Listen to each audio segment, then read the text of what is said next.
जो कुत्ते के पिल्ले गाड़ी के सामने आते हुए देखकर रोने लगते थे, बात बात पर बिलखने वाले प्रधानमंत्री मणिपुर वाले मुद्दे पर एक दिन नहीं बिलख पा रहे हैं। ठीक है, तो फिर जनता एक बार धोखे में आ गई, 2 बार आ गई, 4 बार कैसे आ जाएगी? आपने चारों बार मुंह काला का एक बताया होगा ना डिटेल। आप जी सही कह रहे हैं। ये जो लाल डायरी भी है वो काफी नारंगी रंग से मिलती जुलती है, और ये जो नारंगी स्कूल है वहां से जो शिक्षा दीक्षा है, आजकल ये हर राज्य में राजनीति इसी तरह की हो रही है। जैसे अभी वो ये जरूर बोलेंगे कि बाटला हाउस में जब आतंकी मारे गए तो सोनिया जी पूरी रात सोई नहीं, फूट फूट के रोई, पूरी रात रोई, सुबह तक रोती थी।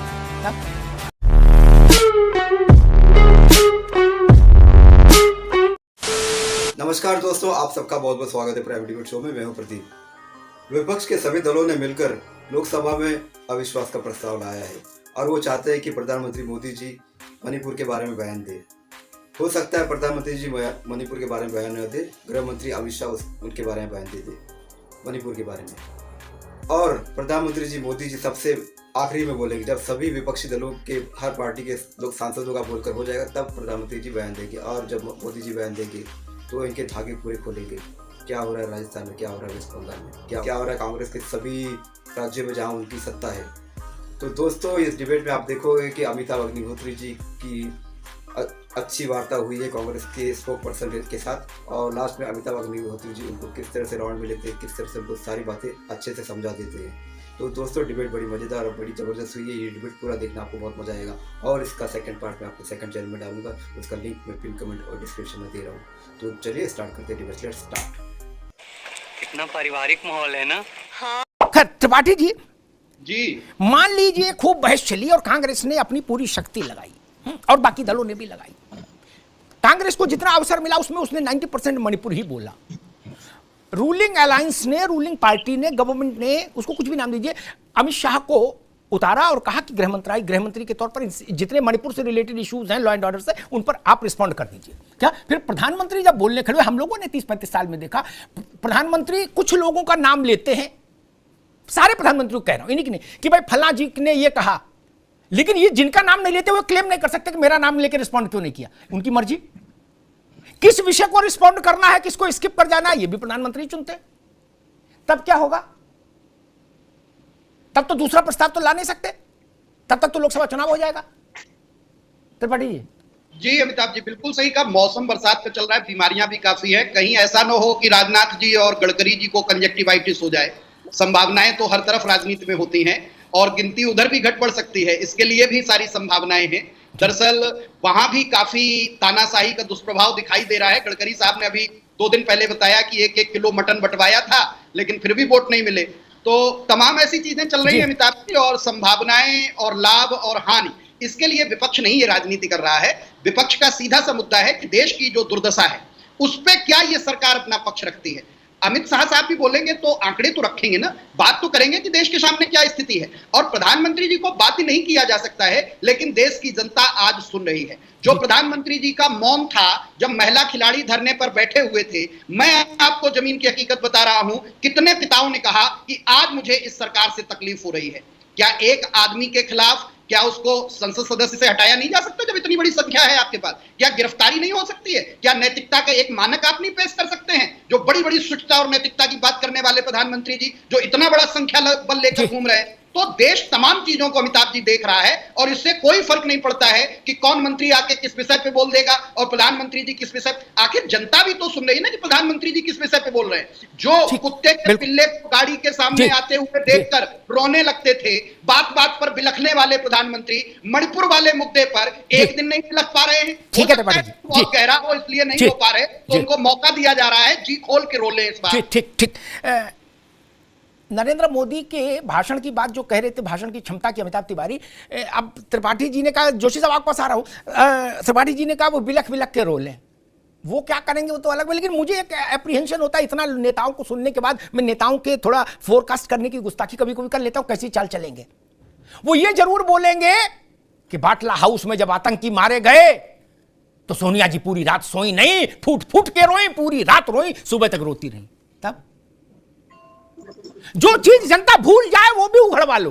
यही बात तो मलूक नगर कह रहे भैया कि एटा इटावा फरुखाबाद में जो भूल गया आदमी वो भी सब ताजा कर देंगे। लो, ये एक खतरा रहेगा। इसीलिए मैंने शुरुआत में कहा था जोखिम। त्रिपाठी जी ने कहा जोखिम नहीं है राजनीति में। मैंने कहा वो आपकी बात से बात है, वो तो अभी पता ही लग जाएगा।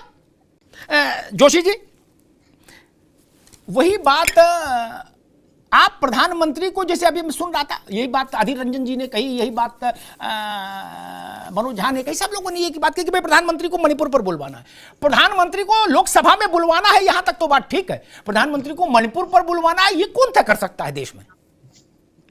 नहीं, कोई नहीं तय कर सकता ना। अगर एक छोटी सी बात याद दिला दूं ताकि आपको आसानी हो, अखिलेश यादव की चीफ मिनिस्टरशिप में 17 लाख सरकारी कर्मचारी हड़ताल पर चलते क्या? उन्होंने कहा हम बात नहीं करेंगे, नहीं बुलाएंगे तो नहीं बुलाएंगे। बोले बाकी लोगों से बात करनी हो तो कर लो, क्या?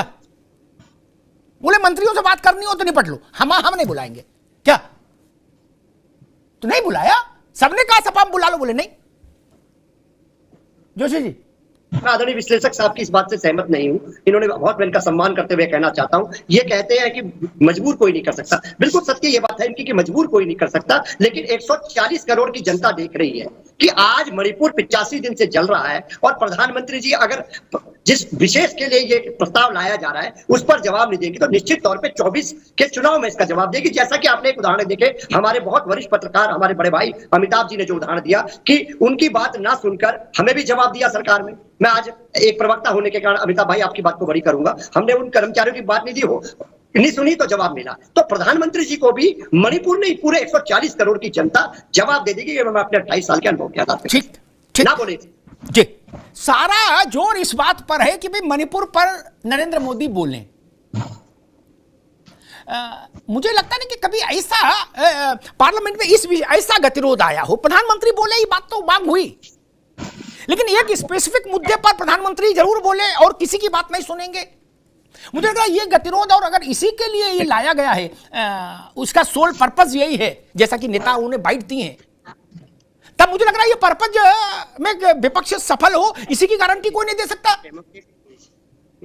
प्रधानमंत्री को ये कैसे कोई कंपेल कर सकता है कि आप इस विषय पर बोलो और नहीं बोलोगे तो कुर्सी से हटा दिए जाओगे? ऐसा कैसे हो सकता? किसी नियम के तहत नहीं हो सकता। त्रिपाठी जी, अच्छा एक बात बताओ, कई बार कुछ मसले होते हैं जिन पर दूसरी, तीसरी, चौथी, पांचवी, 10वीं पंक्ति के नेता बोलते हैं तो वो मसले एक सीमा तक ही रहते हैं, क्या? अब जैसे बगल के राज्य में, राजस्थान में वो एक लाल रंग की डायरी घूम रही है, क्या? अभी उसमें राजस्थान के नेता आपस में घल्लूघारा कर रहे हैं, ठीक है। मान लीजिए प्रधानमंत्री जी ने एक शब्द भी बोल दिया कि भाई लाल रंग की डायरी का क्या खेल है, तो वो मुद्दा टॉक ऑफ द नेशन हो जाएगा कि नहीं हो जाएगा? उस डायरी का एक पन्ना किसी ने लीक किया है, क्या?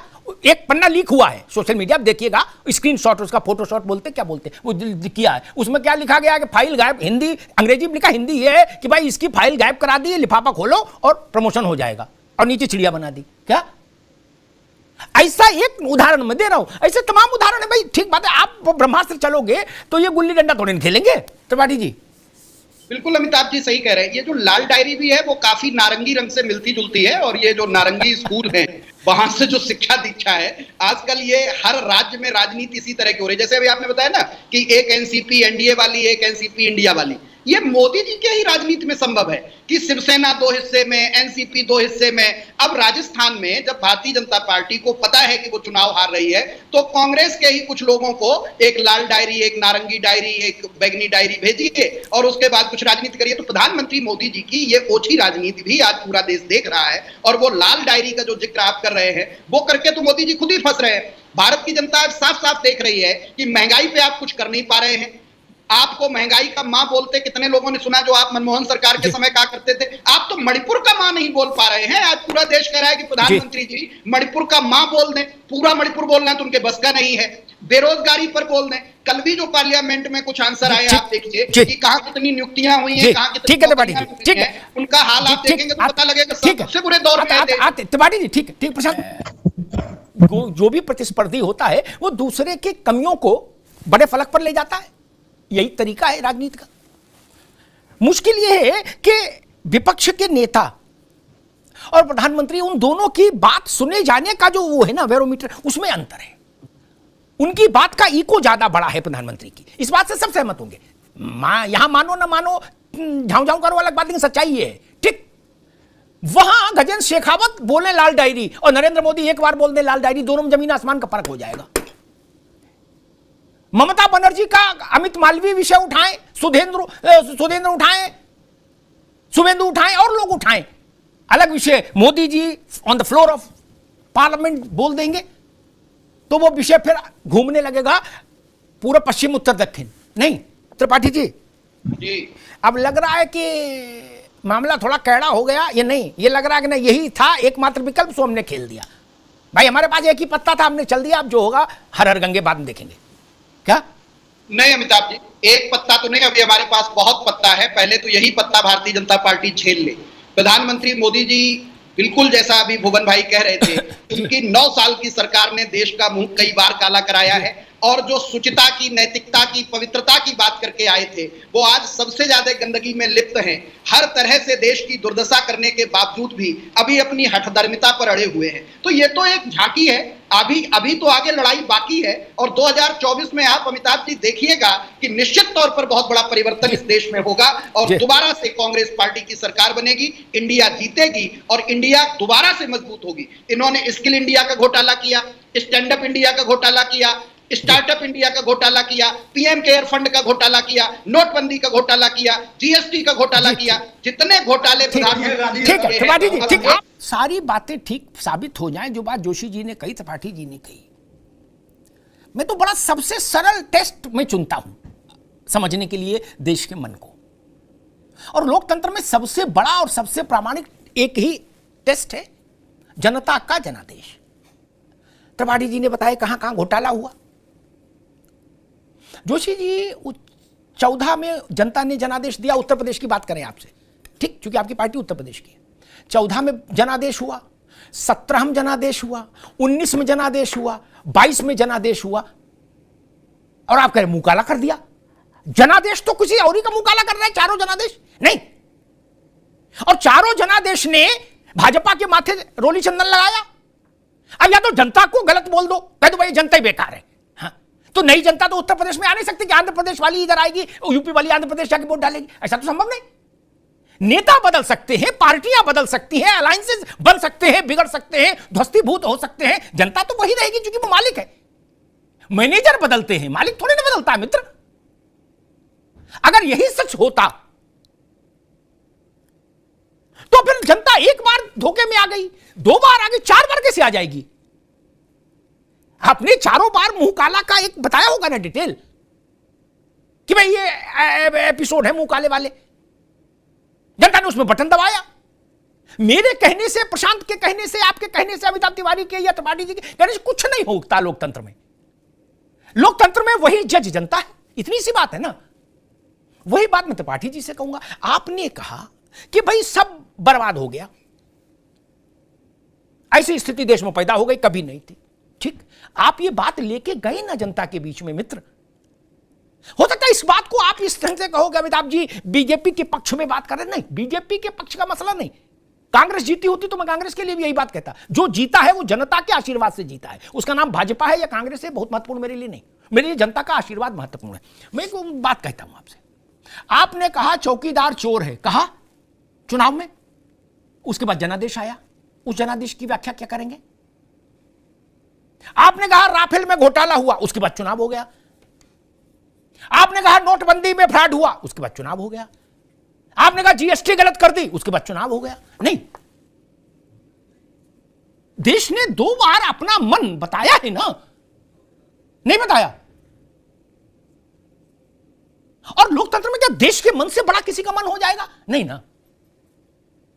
जब भारतीय जनता पार्टी के पास 2 सीटें थी तब भी ठीक, तब स्वाभाविक है, तब ये क्लेम नहीं कर सकते थे कि जो ये कांग्रेस के लिए कह रहे हैं वो सही है। वैसे ही आज कांग्रेस ये क्लेम नहीं कर सकती, और आप करें भी तो देश नहीं मानेगा। यह मूल बात है।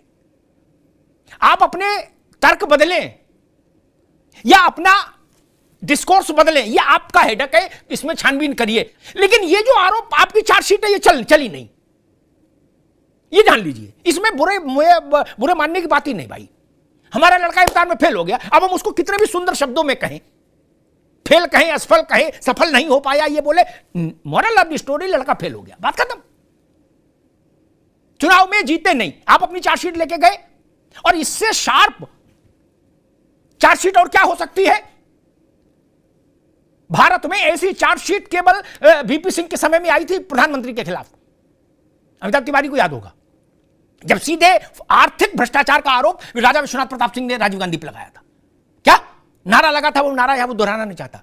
और या राहुल गांधी ने लगाया चौकीदार, जनता कहती थी चोर है। क्या राहुल जी ने बाद में यह भी कहा कि कांग्रेस के नेताओं ने थोड़ा धीरे बोला और गर्म पानी गरारे करके बोलते तो और अच्छा रिजल्ट आता। कुनकुने पानी नहीं पिया उन लोगों ने। क्या त्रिपाठी जी कह रहे मेरा गला बैठ गया चिल्लाते चिल्लाते, राहुल जी कह रहे मजा नहीं आया।